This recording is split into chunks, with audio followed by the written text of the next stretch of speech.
Welcome to Chillin' 101. We hope this video helps. You start by validating the essentials: your bot token, bot user, and gateway intents in the developer portal so Discord actually accepts connections. Once done, make sure the bot account has connect, speak, and use voice activity permissions for the target server and channel. Then verify your runtime, Node or Python version, and reinstall dependencies with npm install or pip install r requirements. TXT. This prevents mismatched libraries from breaking audio drivers before you proceed. Next, inspect the audio pipeline.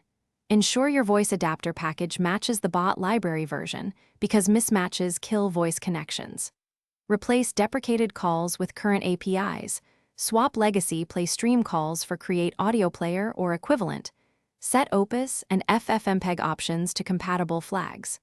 Once adjusted, run the bot in a test guild, enable debug logging, and reproduce the issue to capture stack traces. These logs show codec negotiation errors or permission rejections. To finish, restart the host and clear any cached voice sessions so stale RTP sessions aren't reused.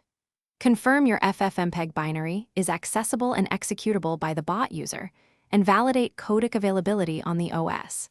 If the source service blocks direct streams, switch to a supported downloader or stream proxy that preserves headers and DMCA-safe access.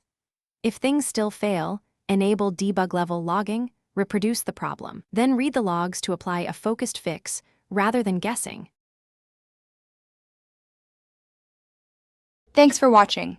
Consider subscribing if we helped you.